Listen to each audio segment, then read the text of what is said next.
Okay, welcome to the Love Actually, To Me You Are Perfect ornament. Love Actually is one of my favorite holiday movies of all time. It was one of my grandma's favorite movies, so it's very nostalgic to me, and I watch it every year without fail. So let's go over the materials that are in your kit. You're going to have 2 layers of this off-white cotton linen fabric, plus this fabric for backing. This rope is for when we back the hoop later on, so we can set that aside. A 3-inch embroidery hoop, the stick and stitch transfer of the pattern. You're going to have 2 needles. One's going to be a size 5 needle with a little bit of a larger eye, and then you'll have a really tiny-eyed short beading needle. You're going to have some beads in here. We have like a rose gold, a metallic red, and a bright shiny green. These are size 11 0 glass seed beads. And then we've got some sparkly tinsel and some chiffon ribbon for hanging. We only need 3 colors for this. We're going to be working with 816, 844. Ecru is just going to be for the beading.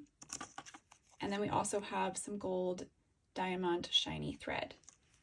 If you are doing the PDF pattern from home and you want to trace to transfer, then you'll need the pattern printed out on cardstock or paper. And I will go over both ways to transfer the pattern, but if you did get the kit, it only comes with stick and stitch, so you just need to worry about that for right now. Okay, to start, for stick and stitch, you're going to separate your hoop, and you're going to take the inner ring out from the outer ring and lay it down on a flat surface. Then you're going to use both layers of your fabric and lay them over the inner ring so that they're nice and centered over that ring. I like to use 2 layers of fabric just because it helps keep the fabric more taut in the hoop, which leads to a better stitching experience. Next, you're going to take the outer ring, make sure it's loose enough that it can fit around that inner ring, and it's going to sandwich in those layers of fabric with that inner ring.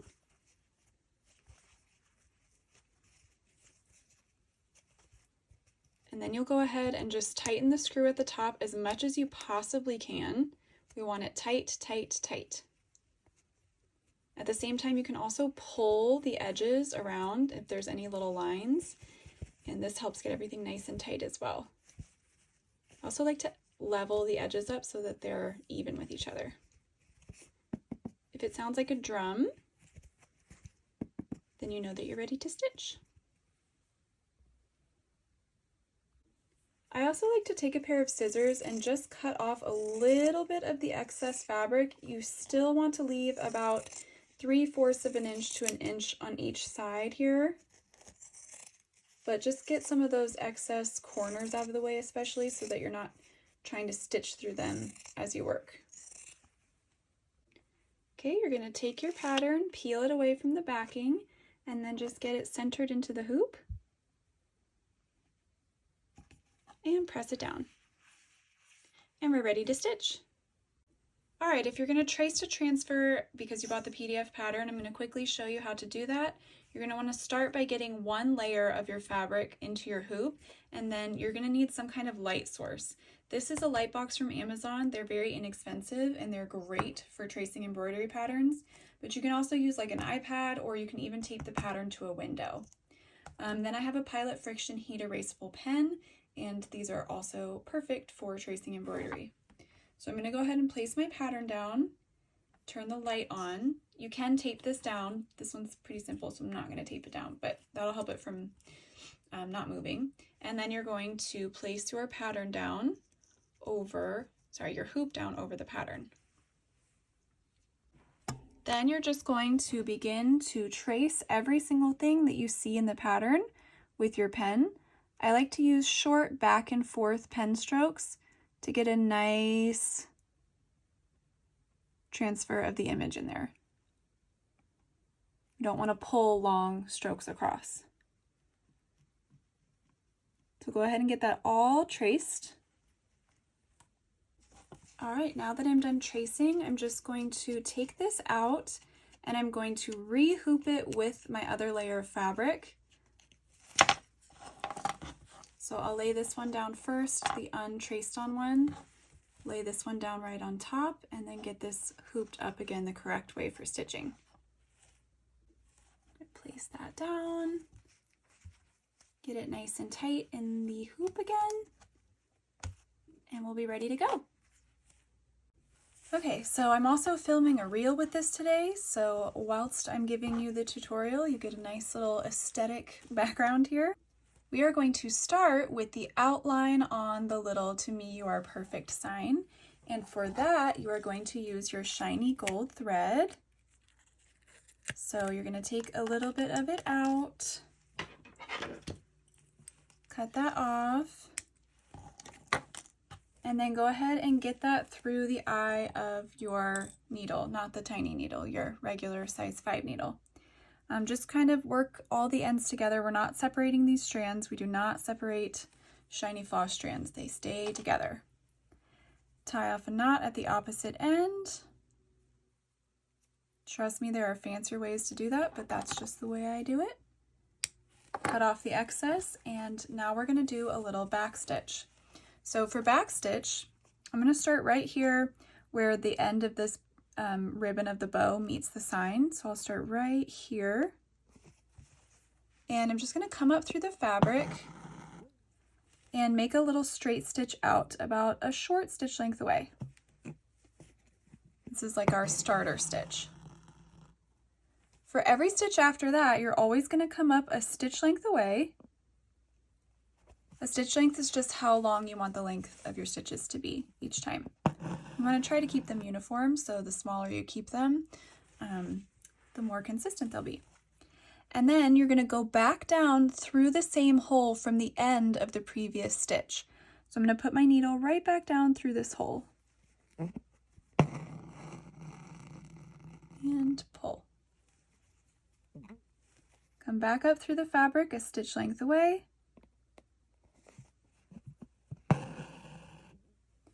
And go back down through the same hole from the previous stitch.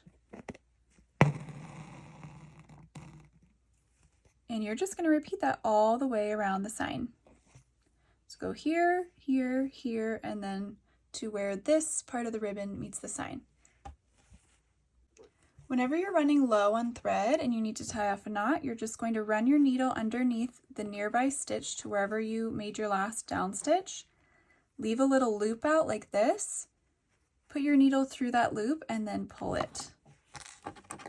And then you would just get some more thread and restart. I just have a little bit left I need to finish. Okay, so next we're going to do the lettering, and we're going to actually use our little beading needle here. This is something I don't often use for stitching. I usually just use it to add beads, but we're only going to use one strand of 844 to fill in this lettering because it's so thin and delicate. And you're just going to be using a back stitch to fill in the lettering, or for any little like straight parts out, those will just be a little straight stitch. So I'm going to come up right here at the top of the T and stitch across to fill in that line. And then for any of these longer lines, I like to try to fit 2 stitches into there so that I'm not pulling too long of a stitch length across. But you could keep it, if you wanted to, you could just come up at the bottom here and go right up to there with 1 straight stitch. But I like to try to get 2 into each like long line area. And I'll also show you how to do the curved letters.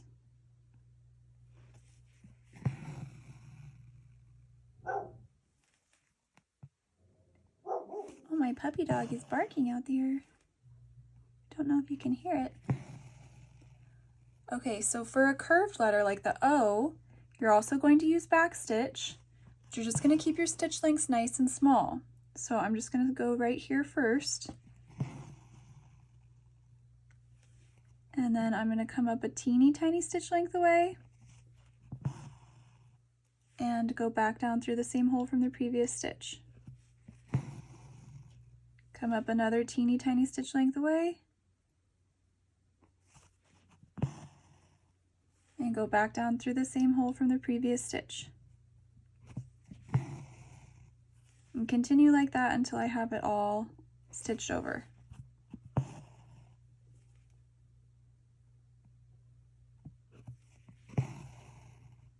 This is a tight curve down here, so I'm going to do a really teeny tiny stitch right where that O curves the most.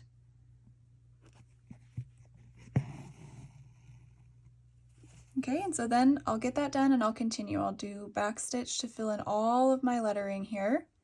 And then when you're done, you can tie off a knot and we'll do the next step. Okay, we're gonna do the ribbon and the bow now. I'm using 3 strands of 8/16 and I'm gonna start with the line of ribbon that goes across. And I'll just start along the bottom of this line. We're gonna do a back split stitch here. So for back split stitch, you're gonna start with a little straight stitch out, just like we do with back stitch. Come up a stitch length away.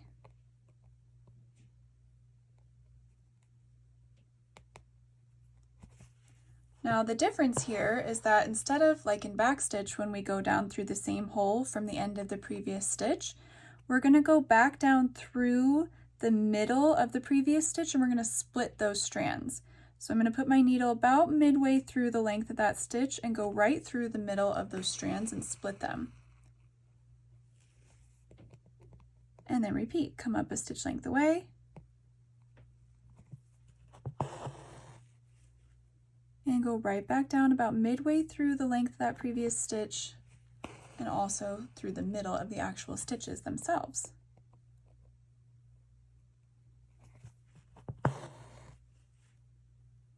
So you'll go all the way across.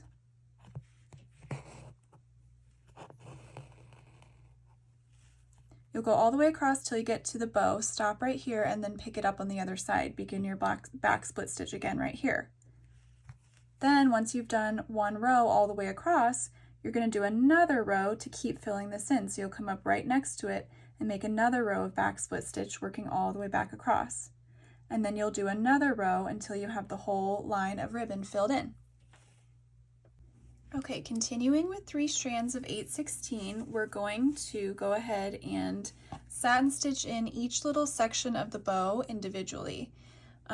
So we're going to start with these little ones down here.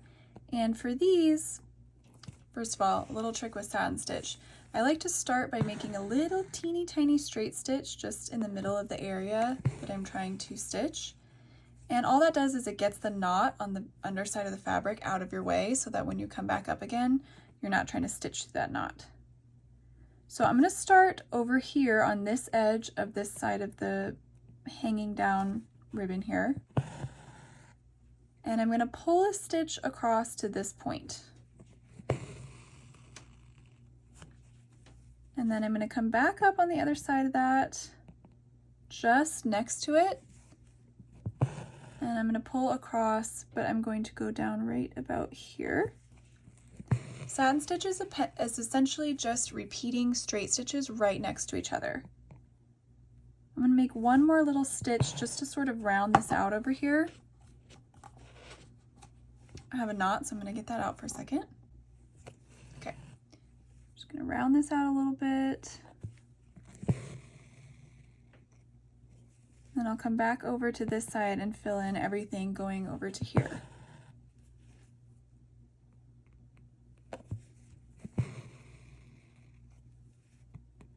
Come up right next to that stitch. You always want to kind of start on the same side every time. That helps pull your stitches nice and taut as you're beginning each new stitch.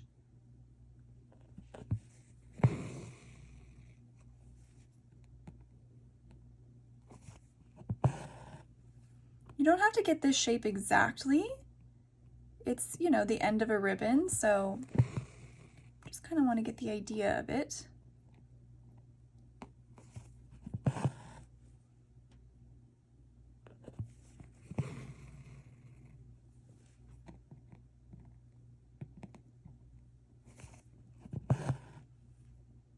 Go down to that point.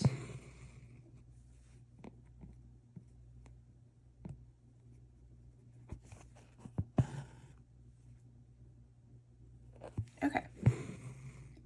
So I pretty much got that side all filled in. Now I'm going to do the same thing over here. I'm going to satin stitch this in, starting over here and just working my way over with my satin stitch. Okay, for these 2 sections of the bow, we're going to continue with satin stitch, but I'm going to stitch these in. This is a similar technique to how we stitch in a flower petal because we have kind of a wider area out here going into a thinner area. So I'm going to start over here and I'm going to make a stitch towards that middle section. And then I'm going to go to the middle and I'm going to make another stitch towards that middle section. And then I'm going to go over to this edge and make a third stitch towards that middle section right here. Now what you can do is just begin to fill in between each of these sections. So I'll come back up right next to this one and go in towards the middle. If it starts getting too tight in here, you don't always have to go straight into the middle all the way every time. So on this one right here, I can put my stitch down a little bit more towards the center here. And then on this next one,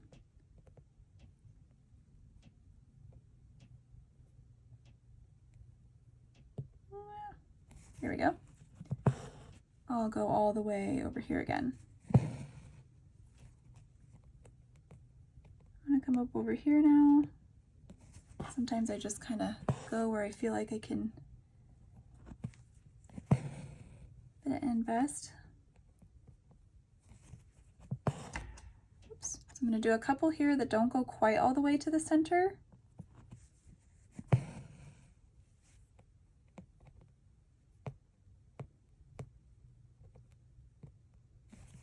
And then I'll make these go all the way to the center.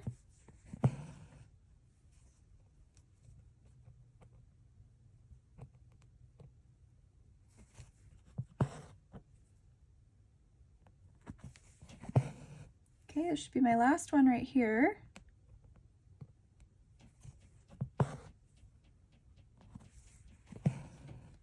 Now I need to come down here and finish filling in this part.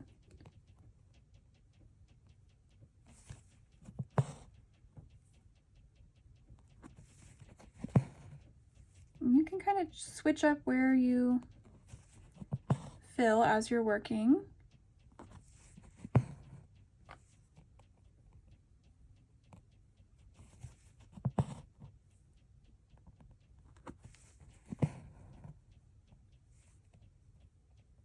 Okay, so I'm about to run out of thread, so I'm going to do this last one here, tie off, and then I will finish filling this section in.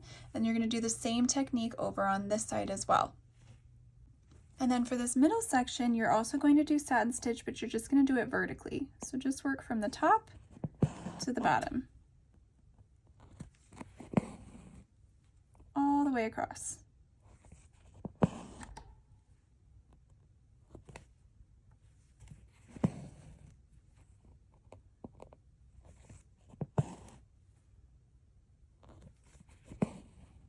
Once you get that all filled in, we'll be done with all the stitching part, and then we're going to add a few beads. Okay, you're going to want to pour all of your beads into some kind of shallow dish, bowl, or plate, anything that has a little bit of a lip to it so they're not scooting all around. And then we're going to use our tiny-eyed beading needle again, and just one strand of that ecru color, the off-white color. Make sure on the opposite end you tie off your knot a few times so that your thread doesn't slip through the fabric when you come up. So we have green, red, and rose gold beads here.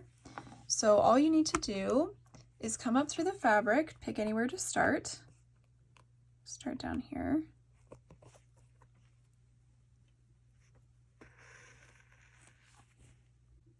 Okay, that was a little blurry. Okay, so I'm going to start down here. I'm going to come up just to the side of one of the dots. So I'm just coming up just to the right of this dot. And I'll start with green. You're going to get one bead onto your needle, slip it down to the fabric. I'm going to pull across here with my non-stitching hand, and I'm just going to make a down stitch on the other side of the bead, or you can think about it just on the other side of the dot, because the dots are about the same width as the width of the beads. So it doesn't even have to be perfectly in place. If you go ahead and just make your down stitch on the other side of that dot and then pull through, you'll anchor the bead right down. So use any combination of these colors that you like. I'm just going to sort of go color by color here. I'll add a green, a rose gold, and then a red.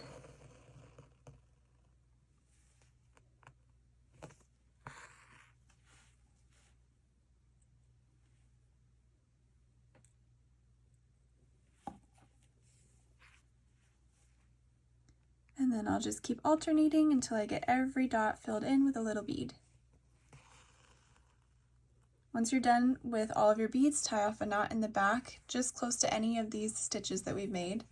And then we're all done, and I'll show you next steps. Okay, I have all my beads sewn on, so now we need to get rid of the stabilizer paper if that's what you used. You're going to take this hoop to your sink and run hot water, and you're going to let the water pressure dissolve away all the rest of the stabilizer paper. It can take a couple of minutes to get started, not a couple of minutes. It can take 30 to 45 seconds to kind of really get started, and then you'll see all this paper start to dissolve away. You can kind of gently rub your fingers, just be careful around your beads, and get any paper off that tends to stick, like it might try to stick a little bit to your lettering here. So just sort of rub it, and once it's all gone and washed away, you're gonna let this dry completely, and then we will go over making this into more of an ornament. All right, I've got 4 ornaments this year, and the backing process is the same for all of them. So I'm gonna show you with my little cottage from the movie The Holiday for all 4 different ornaments this year, because the steps are gonna be the same even if the actual pattern is different.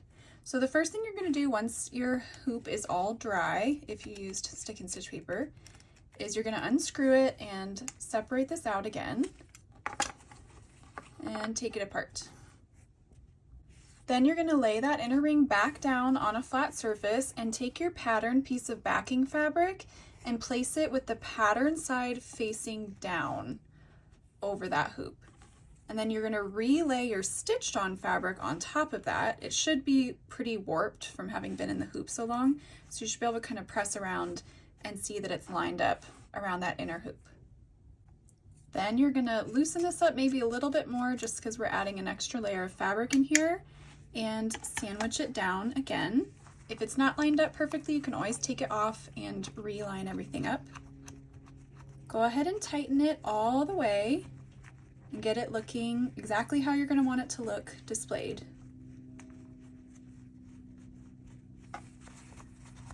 If you need to pull anything on the sides, you can. Usually it's gonna be pretty tight already. This is looking pretty good. Next, you're gonna take a pair of scissors and you're going to cut away all of the excess fabric, and you wanna get as close to that back seam as possible. Again, this is just my method for backing hoops. There's lots of different methods for backing hoops, so you can do it any way that you want to. But I love the really finished look this gives the backs. So I went all the way around. I'm just gonna cut off a little bit more of these pieces that are sticking super straight up. Okay, so it should look something like this. Now you're gonna need some hot glue or some strong glue and your little piece of twine. And you're going to work little sections around the side here, lay some glue down, and then lay your rope on top and press it down so that it covers that back seam. Work your way all the way around.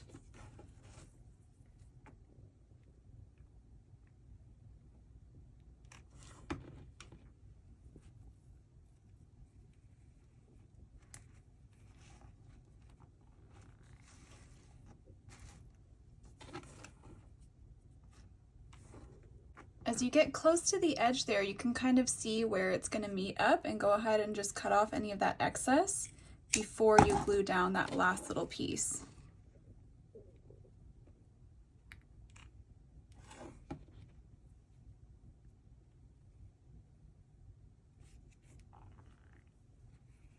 Okay, so now we have a super cute finished back of our little hoop ornament, and now we're going to add something to hang it with. Okay, so to get the chiffon ribbon here, you can use like the tip of a pen or the tip of scissors to help push it through, because I know that's kind of a small space. So just use something you can help push it through underneath the screw. And then you're just going to, however long you want it to be, tie a little knot right there at the top. So I just crossed it over once, and then I'm going to tie a little knot right on top of that. And then pull it tight, and I'll just cut off a little bit of that excess there.